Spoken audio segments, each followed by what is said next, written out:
Eden Bradley is a New York Times and USA Today best-selling author. She is a mother to her Boston Terrier child, Voodoo. She is an author of erotica and erotic romances, as well as a sex and kink educator. She has been writing basically her whole life. At 3.5, she asked her Auntie Mo to teach her how to read. At 8, she took her first creative writing course, wrote her first novel at 12. She really didn't get serious about writing until the year 2000, at which time she wrote romance novels. But it didn't take her long to come back to what she truly loved, which was writing erotica. Ladies and gentlemen, I give you Eden Bradley. When did you start writing? I actually started writing stories when I was around 8 years old. It wasn't erotica, of course, but I wrote my first romance with a friend when I was 12. Her mom let us pull an all-nighter, and she brought us snacks at midnight. She was really awesome about it. And we ended up with like a good 30 pages, all of which were absolutely horrible, I'm sure. So I'm really glad no one ever had to see it. But I started writing with the idea of publication around 2000.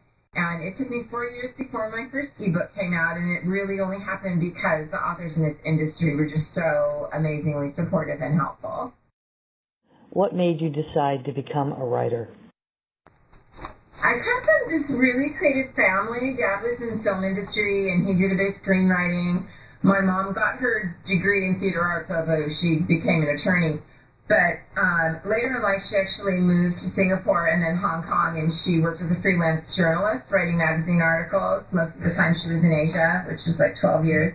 Both my brothers are musicians. My grandfathers were musicians, so I think it really runs in my blood. But the one moment that did it, and I'm kind of embarrassed to admit this, but I was reading this really awful book, and I thought, if this woman can get published, then surely I could too. And I had to sort of pause for a minute and go, wait a minute, maybe I actually could, because I had always written, but I had never thought to get published. So I did some research. I got online, like I knew I wanted to write sex.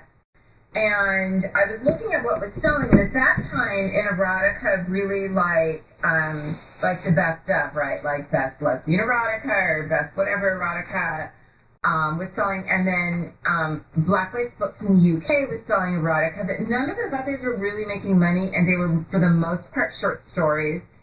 So I thought, well, there's sex and romance, so what's the sexiest romance line? So at that time, they were Harlequin, Blaze, and Desire.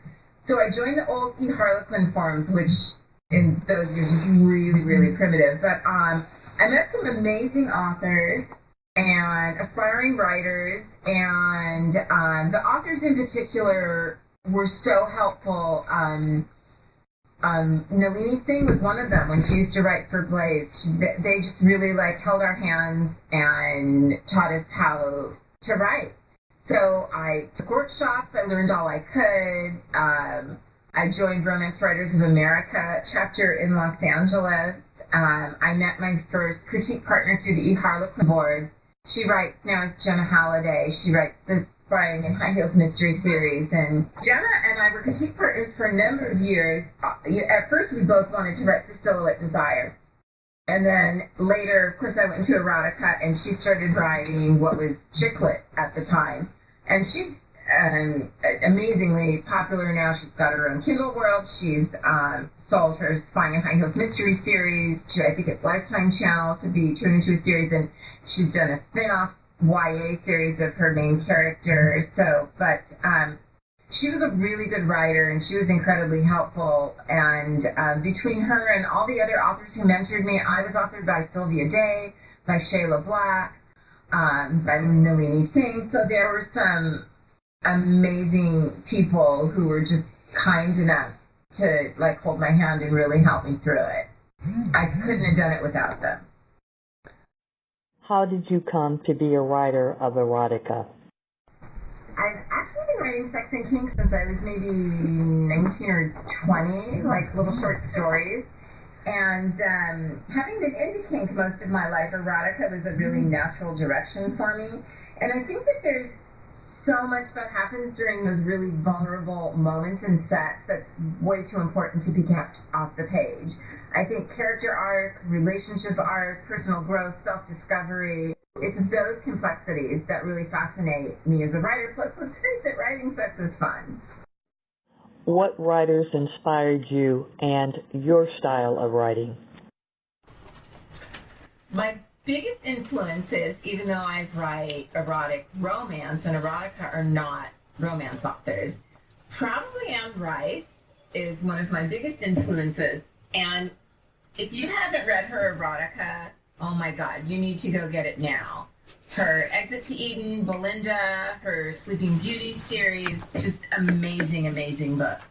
And her vampires are very sensual. But she's very lushly descriptive, and that's something that's always really gotten to me. And the other author is Tanith Lee, who is a science fiction author. She also writes horror, and she writes some erotic stuff, but they both have these very lush, descriptive voices, and it had this really huge impact on my work. Where did you go to high school? So, high school was an interesting experience for me. I'm a California girl, which some of you may know. I went to this little hippie alternative school in Northern California, just north of San Francisco. In my freshman year, I rode my horse to school sometimes. I originally my friend and I brought our horses for the life drawing class, and then we just started bringing him to school. And I was this total little hippie. I had like feathers and beads braided into my hair, and I'd go to school barefoot. And the school was awesome, actually. The only classroom that had desks was the math room. Everything else was overstuffed couches. Now, keep in mind, this is the mid-'70s, so, there was still a lot of hippies, particularly in Northern California. So it was a really interesting experience. We had amazing classes, and it was really unique and motivating. We studied Shakespeare, we studied the Salem witch trials, the Cultural Revolution through music in the 60s. It was this totally amazing place. What would have been your dream job during high school? I wanted to be a dancer. I wanted to be a dancer since I was 5 years old. I took a lot of dance. I started ballet when I was 5. In high school, this alternative school offered a lot of dance. I took jazz, modern dance, tap dance, a little belly dance, some ballroom. But still, writing was in the back of my mind since I learned how to read when I was like 3 and a half when I learned how to read. And I always wanted to write books. What did you want to be when you grew up? Well, I was a writer. My mom tells me that when I was like 4 or 5 years old, I wanted to be a mommy, a nurse, and a ballerina in no specific order. And as an adult, I did think about being a nurse. I wanted to be an OB nurse and deliver babies. But and then I switched my major to psychology. But around age 11, I wanted to be an archaeologist after reading the autobiography of the couple who discovered the ruins of Pompeii. And also, my great-uncle James had been an archaeologist and worked at the DN Museum here in San Francisco.